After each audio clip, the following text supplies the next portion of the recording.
Thank you for joining us for this apprenticeship webinar, which we are presenting during Apprenticeship Week.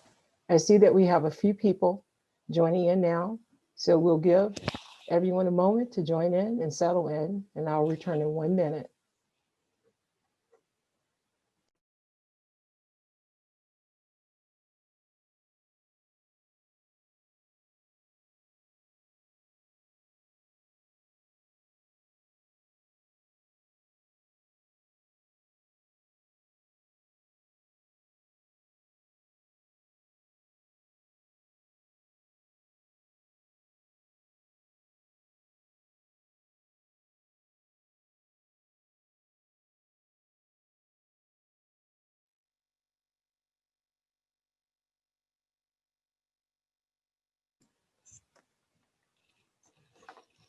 Good morning. Good morning, everyone, for joining us for today's apprenticeship webinar. I am Lenora M. Bailey, Associate Director of Manufacturing Programs for the Institute for Workforce Education, a division of St. Augustine College. I will be your moderator for this webinar, as well as the presenter today. Before we begin, let's go over some procedural items. We will be recording this presentation, and I will be sending out a link to all participants to review the recording or share with their colleagues. All of you, with the exception of the presenters, will be put on mute for the duration of the webinar, but you will be able to ask questions or comment using the chat function in Zoom. We will be keeping an eye on the questions or comments and direct them to the appropriate panelists during the question and answer period. Our first panelist, Greg Schmidt, is the Director of Talent Development for the Calumet Industrial Commission, which is the apprenticeship intermediary for the state of Illinois. Craig will be speaking about the role of an intermediary and share his experience of his organization's experience with apprenticeship programs, as well as the technical assistance that they provide to companies that want to implement an apprenticeship program.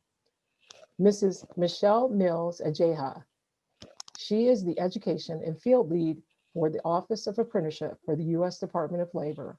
She will be presenting on registered and youth apprenticeship programs, its benefits and advantages, and the process to get an apprenticeship program registered with the Department of Labor.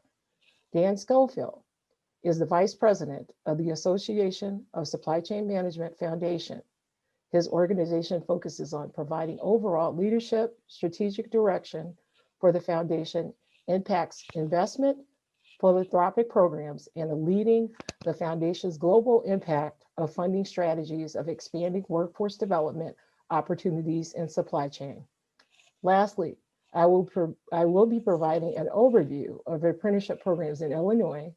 As I mentioned earlier, I am the Associate Director of Manufacturing Programs for the Institute of Workforce Education, a division of St. Augustine College, and an apprenticeship navigator for Region 4 in Northeast Illinois for the Illinois Department of Economic Development and Opportunities. Today, our agenda is followed. I will begin the presentation on apprenticeship programs in Illinois. My role is an apprenticeship navigator and the support and the resources available to businesses. Craig Schmidt will follow my presentation to discuss his role as an apprenticeship intermediary.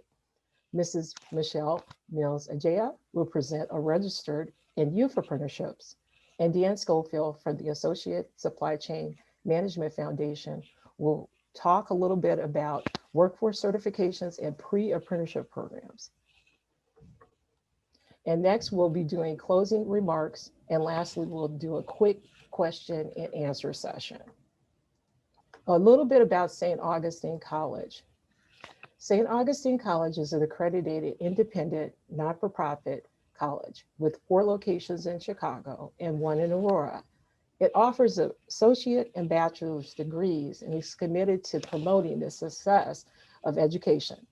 The Institute for Workforce Education is a division of St. Augustine College, is the leading provider of dual language workforce development services in Illinois. It provides customized and on-site training to businesses and not-for-profits and facilitates access to local and state and federal grants. Illinois' apprenticeship program has been around for 2 years, starting in the Cook County Southline in 2019, and now in 2021 in the Economic Development Region 4. As an apprenticeship navigator, I'm available to provide information and support to employers in the development and implementation of apprenticeships and pre-apprenticeship programs. I can also connect you with an intermediary, which can provide technical assistance and support throughout the whole apprenticeship process. Navigators are apprenticeship experts. We provide key business and partnership engagement for the support, education, and connection between businesses and high-need populations. I am a co-navigator with Kendi Cooler from the Cook County Bureau of Economic Development for EDR4 for the following counties: Cook County, DeKalb, DuPage, Grundy, Kane, Kankakee, Kendall, Lake, McHenry, and Will. What is an apprenticeship?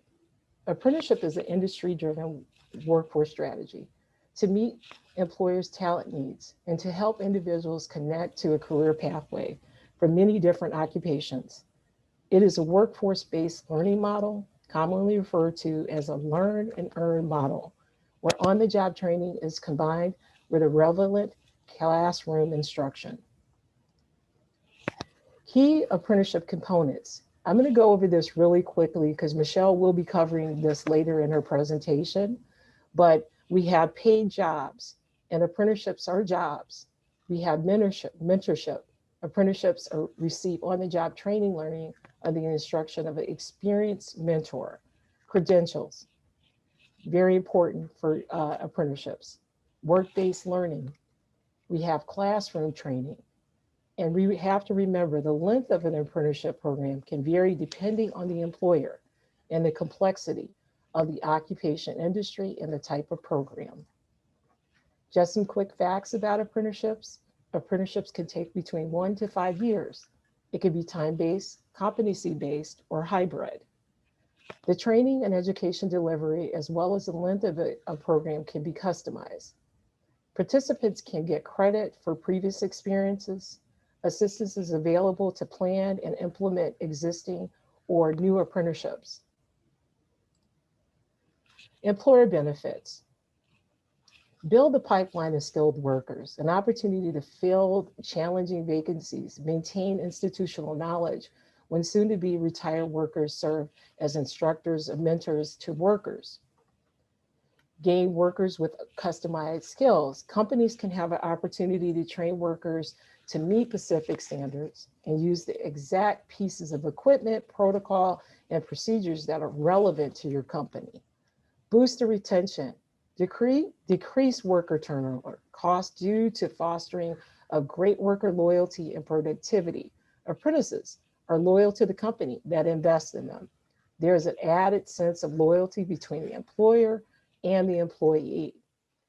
Save money on wages, since apprentices begin earning between 40 to 50% less than a fully trained person.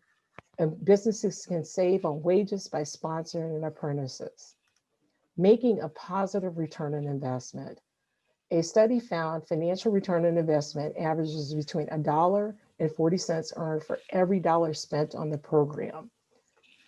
And lastly, employees may be eligible for new apprenticeship tax credits for education.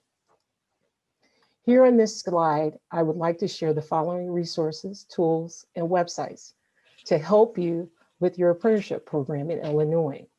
We have a quick toolkit, starter kit for apprenticeship programs. We have a federal resource playbook for registered and apprenticeship program. And we also have a DLL registration site. We have also on this slide, we have the apprenticeshipillinois.com and apprenticeship.org.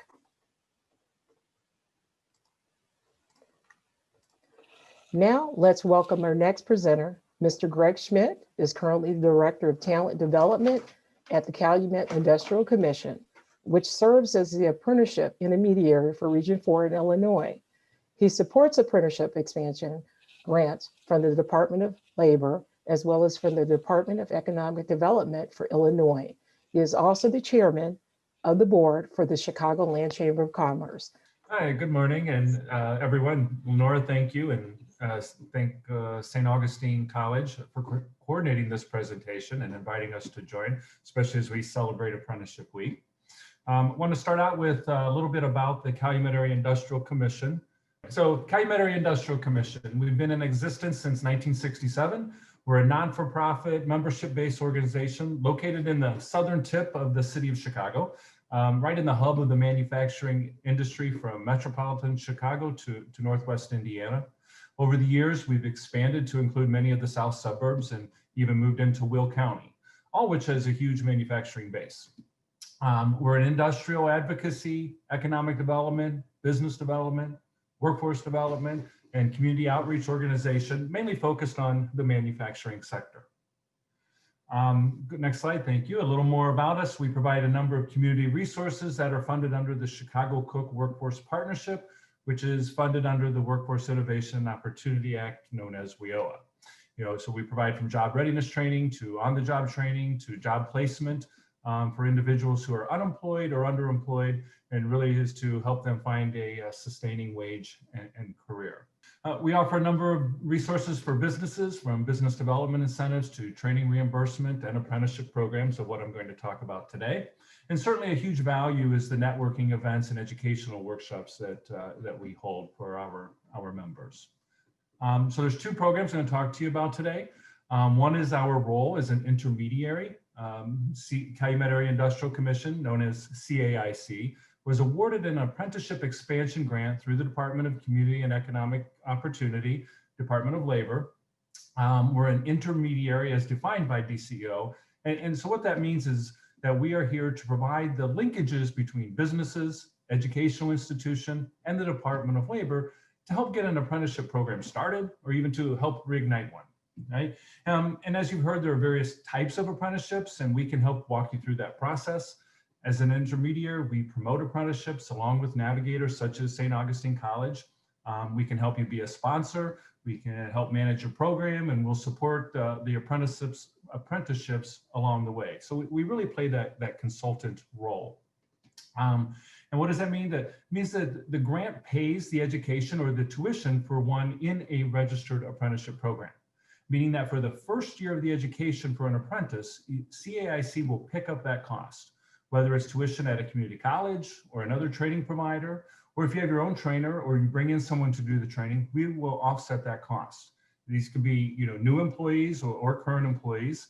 Some companies use apprenticeships as an onboarding tool, meaning that they start out as an apprentice from day one. And then others focus on incumbent workers or their current workforce and training them to move up into specific jobs. The period it's now, now through next year, so you don't want to wait. As I said, the funding will pay for the first year, and then it's really anticipated that the company will, then continue the program. And so this is really just to get us started, reignite it, and help the companies implement apprenticeship programs. Next slide, please. And then one last thing, just with the Calumet Area Industrial Commission, in terms of what we programs that we have, is funded through the Chicago Cook Workforce Partnership. The program is to help unemployed and dislocated workers train for new careers and help employers with the cost of that training. And so, and this is where the grant that we have will reimburse an employer 50% of the first 6 months of wages for a new employee. As you can, so if you're hiring new individuals, there's grant monies that will offset those wages, and those can be, quite a substantial amount.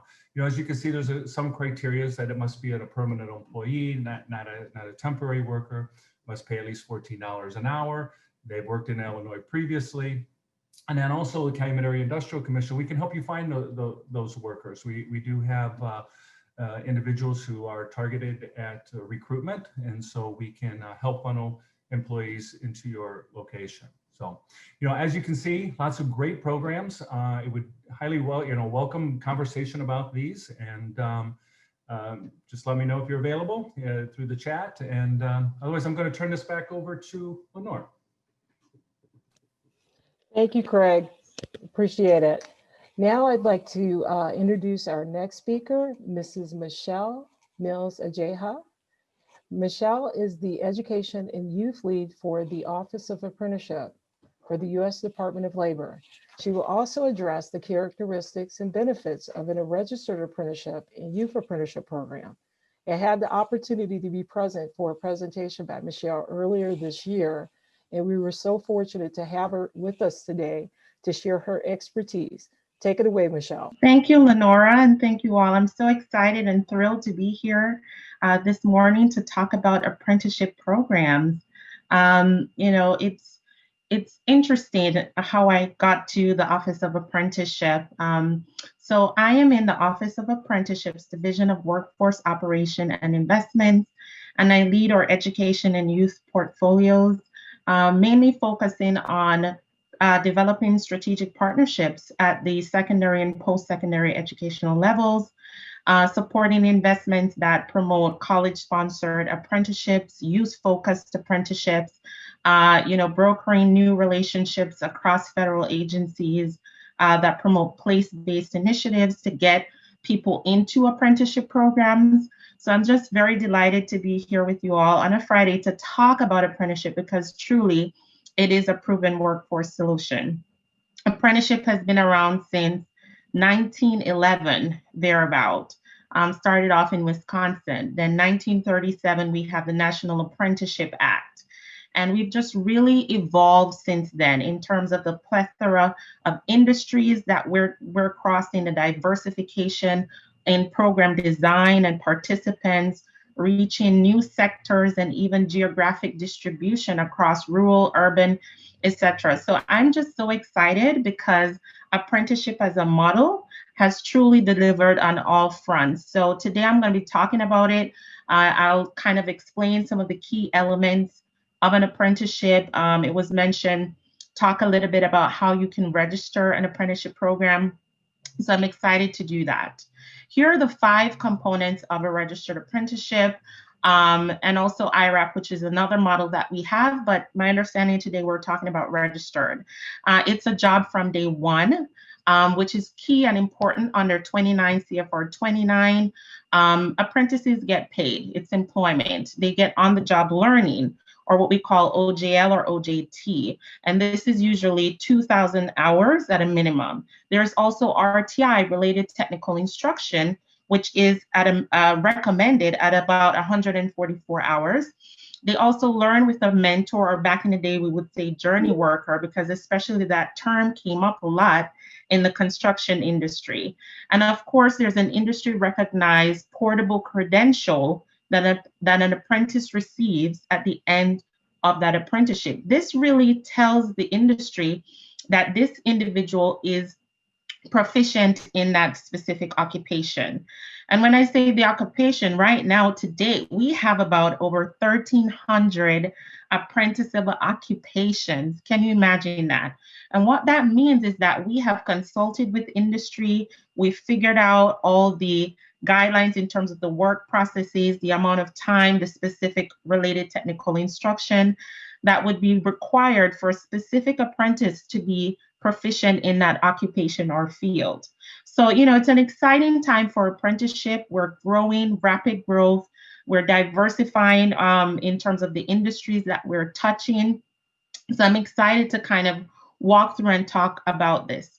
One key aspect I want you all to take away here today, if you could just jot this down on a piece of paper, 29 CFR 29, specifically 29.5. This is where you're going to find all the key elements of a registered apprenticeship program, right? It's been simplified here on the slide, highlighting the five hallmarks of apprenticeship. So that's what you really want to look at in terms of a guideline or guidance to, walk through and figure out what are the key components of an apprenticeship program. In the next slide, we're going to just highlight some of the benefits of registered apprenticeship. And Lenora did an excellent job talking about the benefits for employers, career seekers, and as well as educators, right? And so this kind of compiles some of the key highlights. For an apprentice, over their lifetime, they earn $300,000 more than if they did not enter into an apprenticeship program. Wow, major, right? This is just one of the key components that really attracts someone to an apprenticeship program. We also know from our last year data, fiscal year data, an apprentice completer would earn $70,000, whereas someone with a degree would earn $64K. So there's a slight advantage there. Now, one key aspect is that we've seen from 1911 up till now, the game of apprenticeship has really changed in terms of how we're partnering with education, right? It's no longer competition, it's more complementary and supplemental. RTI, related technical instruction, is key component of an apprenticeship program. For every dollar that you invest, you have $1.47 that was on that slide. And there's also a 94% retention rate, meaning that these apprentices are hired after the life of their apprenticeship program.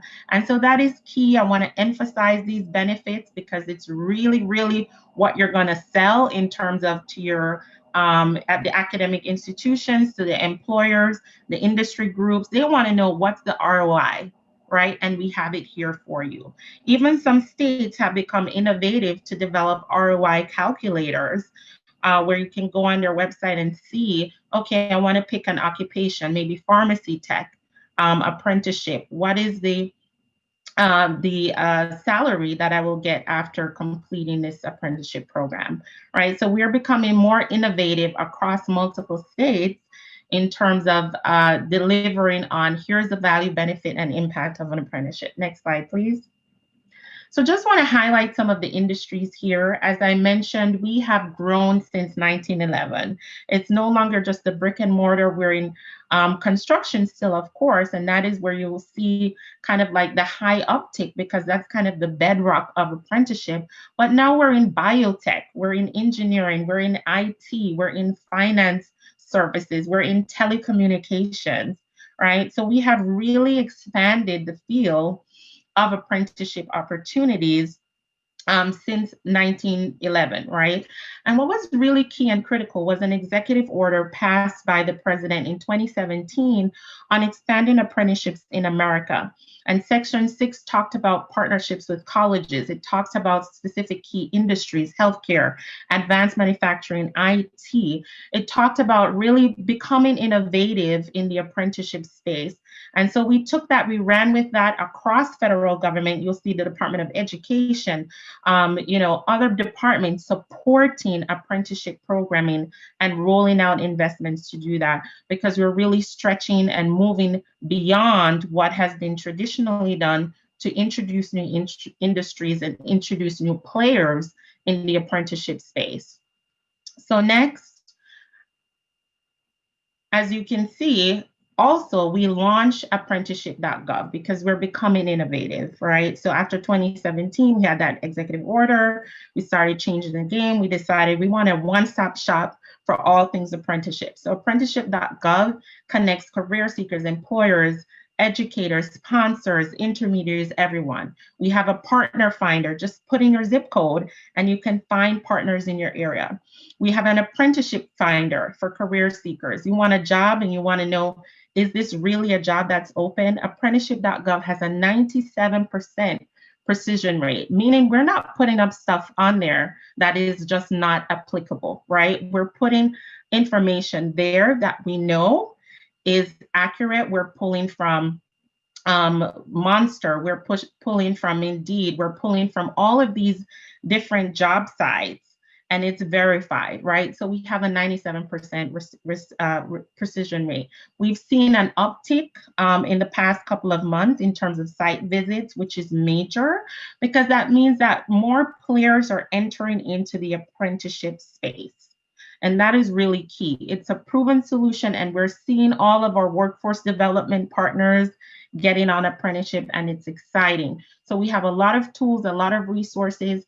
Key that we have on there is what we call a standards builder, which we just rolled out version 2 of that. So, I talked about the elements of an apprenticeship program, the RTI, related technical instruction, the on-the-job learning component, right? How do you set that up? What's the work process for that, for the OGL? What's the RTI for that?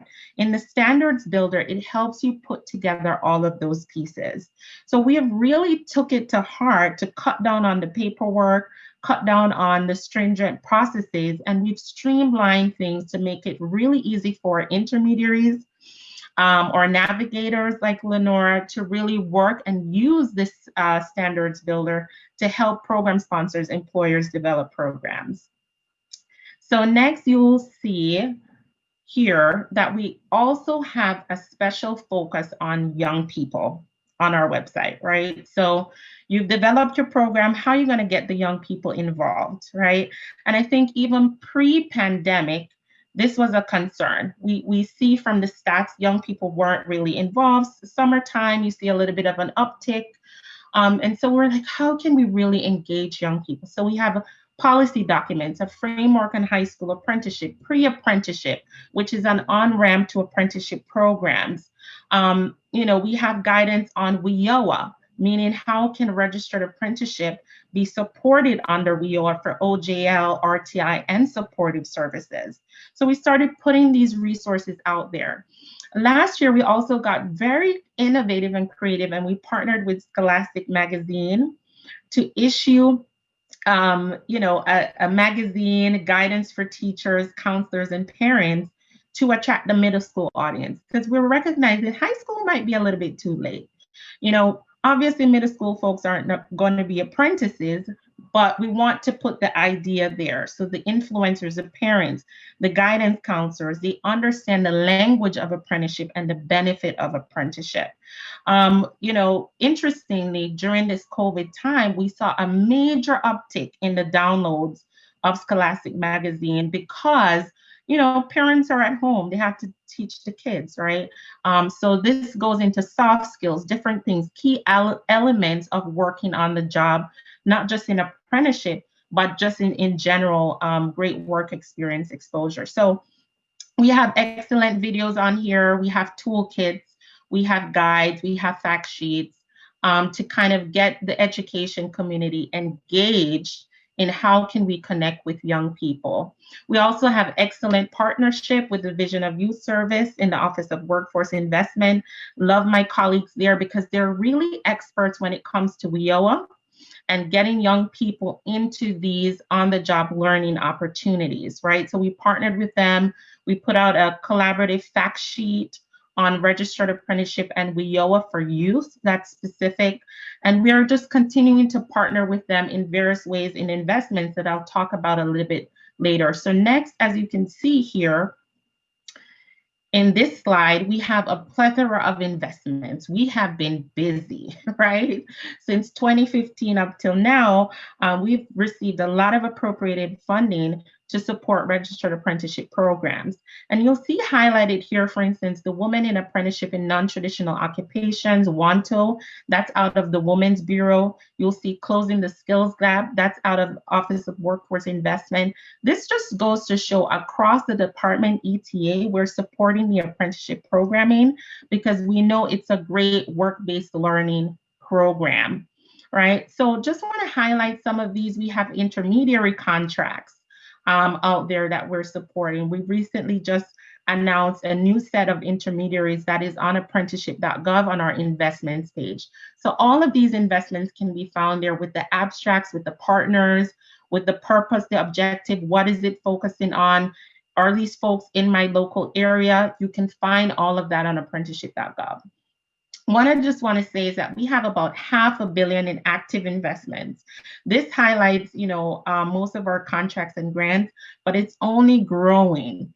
And we have a small but mighty team in the apprenticeship office. And I'm so proud to be a part of that team. They work tirelessly going across the country, pre-COVID, to conferences, connecting people to opportunities, just really explaining the value, the benefit, and impact of an apprenticeship program. So I'm excited about these investments. I know there's more to come. Please look at grants.gov, look at contracts as well to see what we put out. You'll see clear themes that keep that are being repeated: diversification in industry, diversity and inclusion, geographic distribution, and diversity as well. You see themes on advancing youth opportunities. What I'm really excited about is that last year too, we launched our Youth Apprenticeship Readiness Grant, $42.5 million. So in the next slide, you'll see that I highlight these grantees, where they're located. And this stuff is also on apprenticeship.gov. We also have a Youth as Ready Workforce GPS page that's dedicated to provide technical assistance to these grantees. But I got to tell you, they're youth experts through and through. These are the folks that receive this grant, and they're spread across the country to help promote getting young people 16 to 24 in and out of school youth into apprenticeship programs. So we're thrilled about the partnership. This is hot off the press. They're just out there. They're just getting started. If you want to partner with someone, I'm sure they're eager to talk to you about expanding apprenticeship opportunities. Another one that I'm so delighted to talk about as well is our youth apprenticeship intermediaries. I mentioned them briefly, but we have Urban Institute, Jobs for the Future, Net America, ICF. This morning, I was just on a health convening with Net America, and they were talking about IT crossing over into healthcare occupations, biotech, AI, and it's just so fascinating to even see how the intermediaries work collaboratively together. ICF focuses on cybersecurity. Urban focuses on a plethora of industries, advanced manufacturing, and so on. GFF leverages the partnership to advance youth apprenticeship, the PIA network with New America. So we're really just, strategically using these investments to touch so many different key players across the country to advance the apprenticeship program. So I'm excited to highlight them this morning. You can find them on our partner finder. I'm sure they'd be happy to have conversations with you as well. So next, I just want to, again, just reiterate WIOA here. I know I've mentioned it a couple of times. It's really pioneered out of the Office of Workforce Investment, Job Corps as well. We have our Youth Build program as well that really focuses on leveraging WIOA, but we're getting in the game as registered apprenticeship too. And so this deck kind of highlights the key aspects of what is covered in under WIOA, the OJT or OJL, the related technical instruction, as well as supportive services. So, if you want a quick desk reference, here it is. So, when you're talking to folks at the job centers, the local, state and local workforce boards, you can use this to say, yes, this is how we can leverage WIOA to support an apprentice while they're entering into their program. So I'm just thrilled and excited to be here to talk to you guys, to answer any questions you may have. Next, please. And, this is just a great time and opportunity. I know we're at the end of it, the National Apprenticeship Week, but the conversations will continue. We'll still be here as the Office of Apprenticeship to engage with you, to celebrate apprenticeship opportunities, to really toot that horn, because it is a proven workforce solution. So next, you'll see our contact information, apprenticeship@dol.gov. This goes to our highest office, even our administrator, they get to see the questions that flow in. So please contact us. We want to hear from you. We want to engage with you to talk more about apprenticeship opportunities. Lenora, back to you. Thank you. Thank you, Michelle. Thank you so much for the wonderful presentation.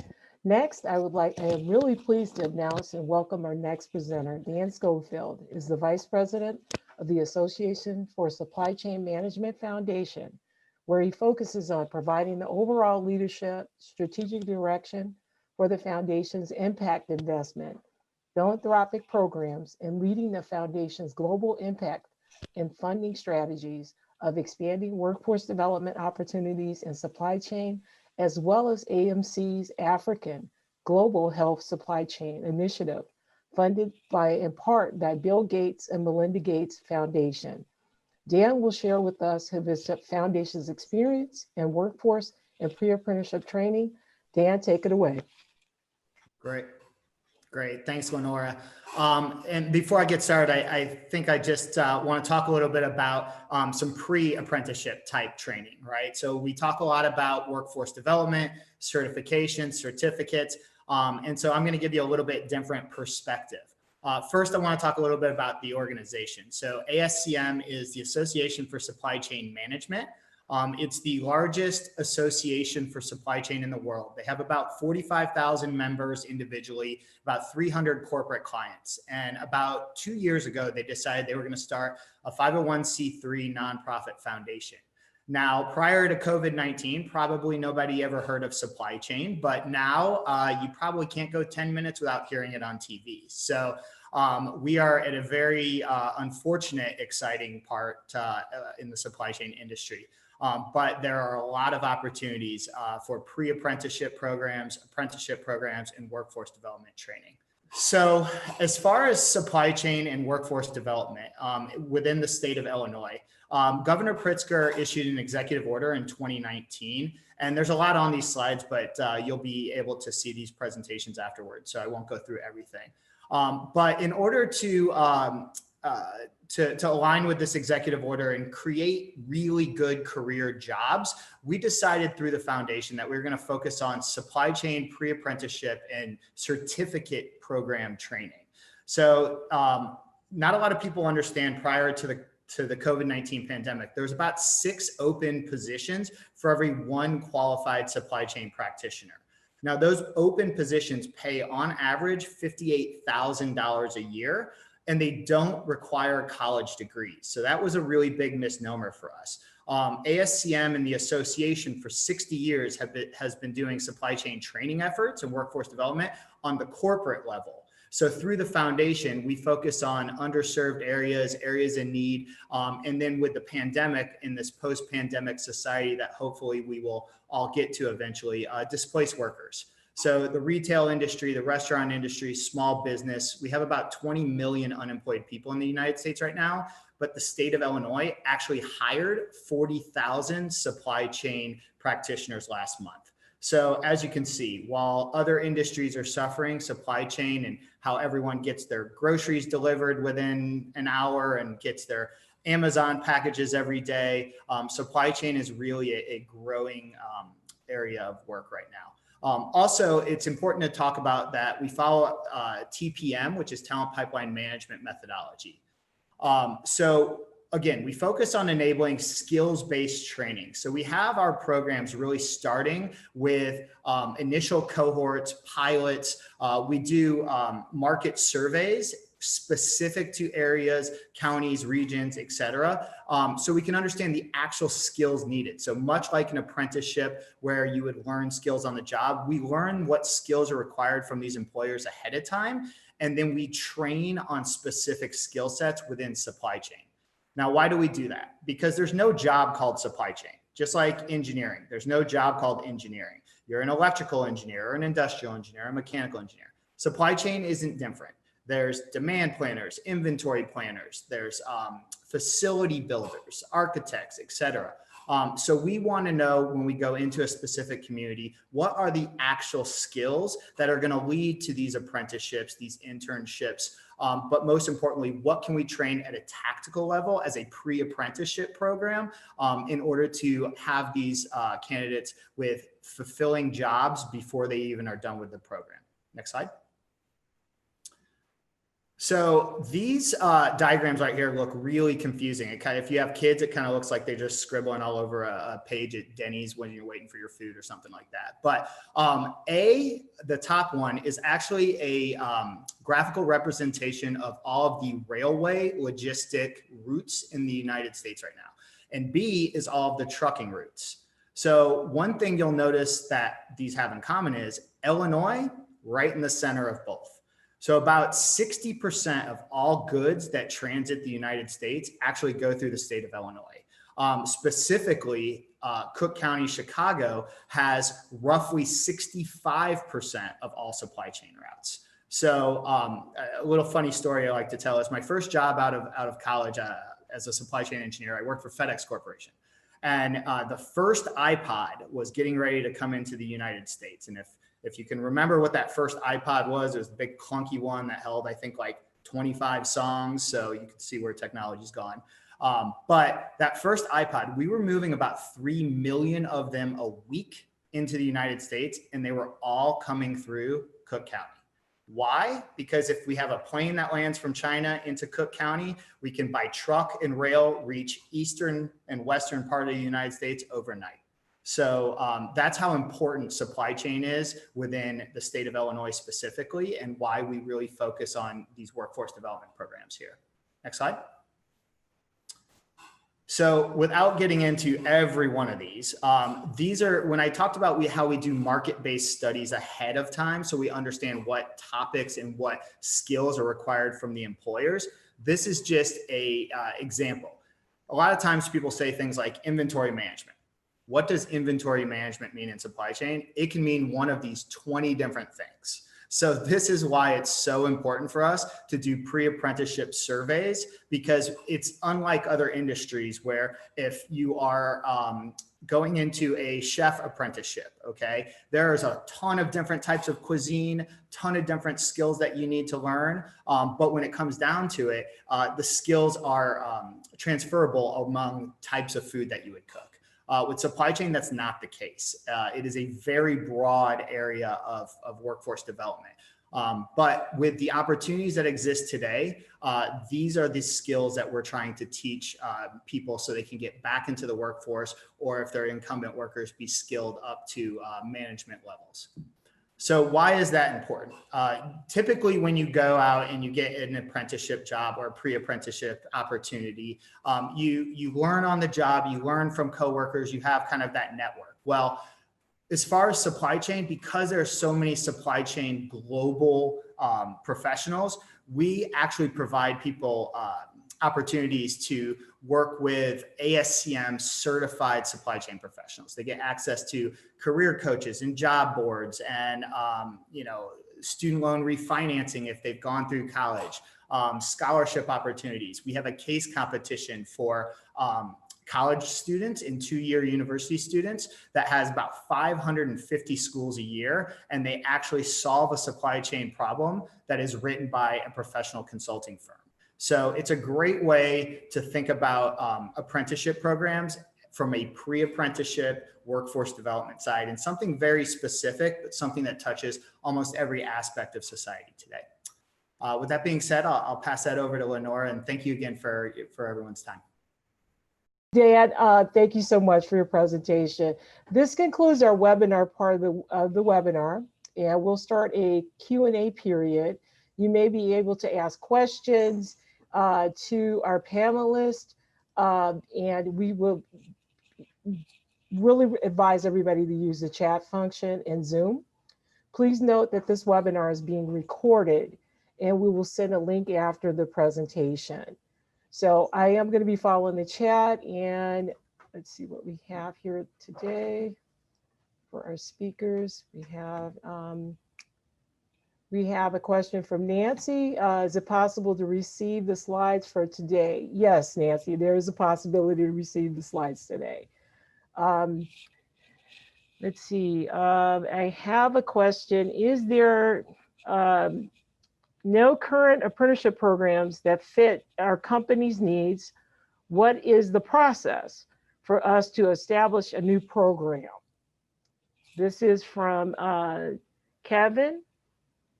And any of the panelists can answer this question. So going back, if there's no current apprenticeship programs that fits the company needs, what is the process for us to establish a new program for our apprenticeship?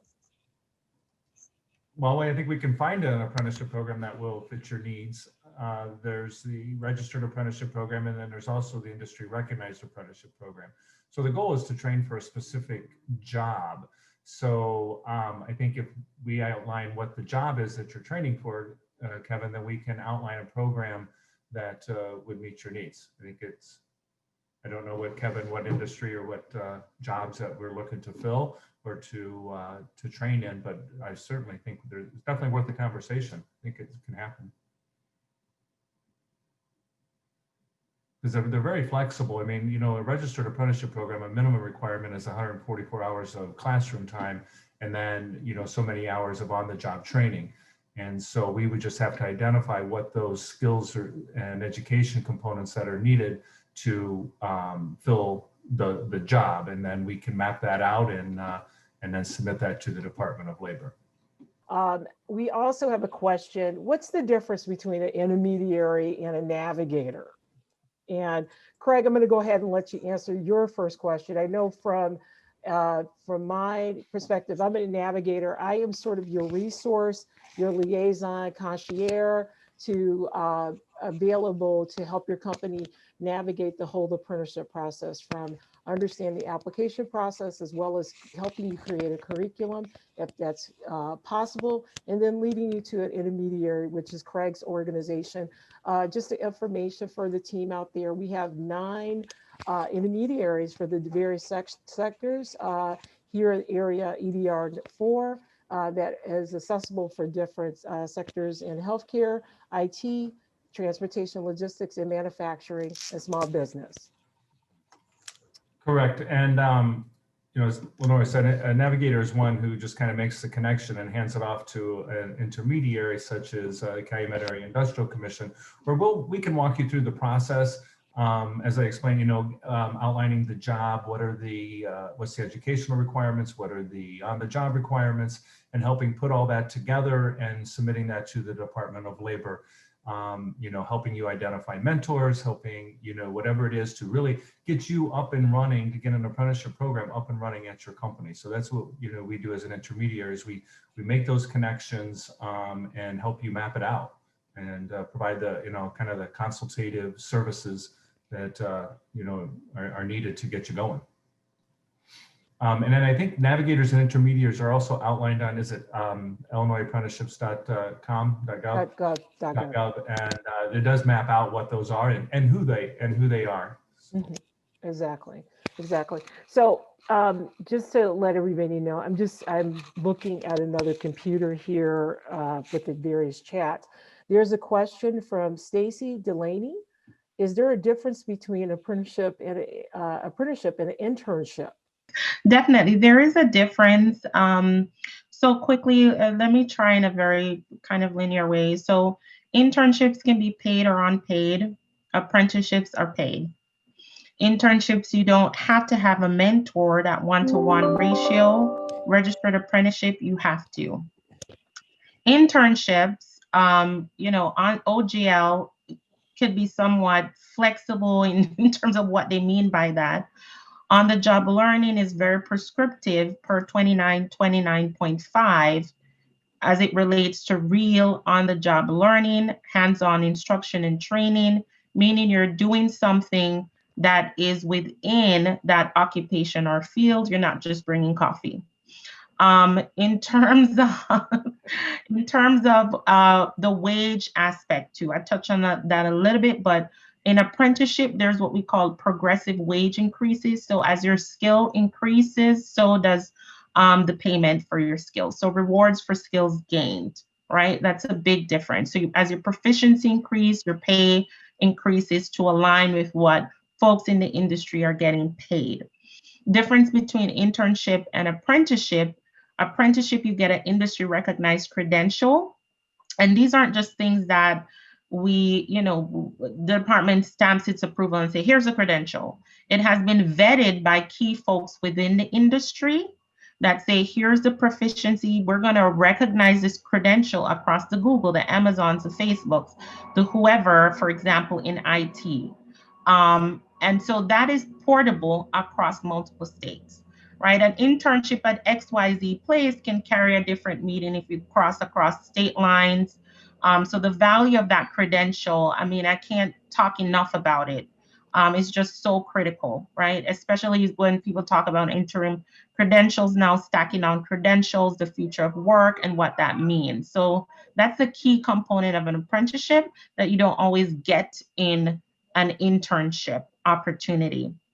And just want to kind of highlight too that on apprenticeship.gov, we have resources like that too. In our fact sheets that kind of break down and explain the difference.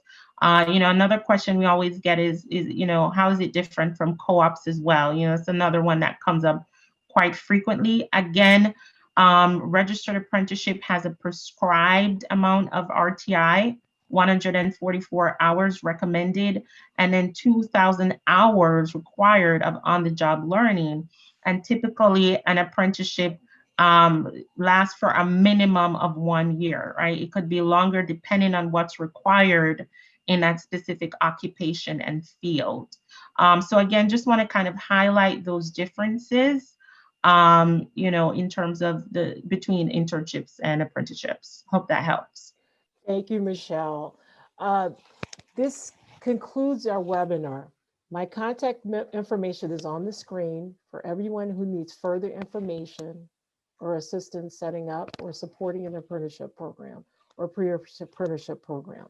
I'm also available to meet, whether in person or virtually, to discuss apprenticeship opportunities and needs for companies. Please note that we will hold monthly apprenticeship webinars throughout the year and next year.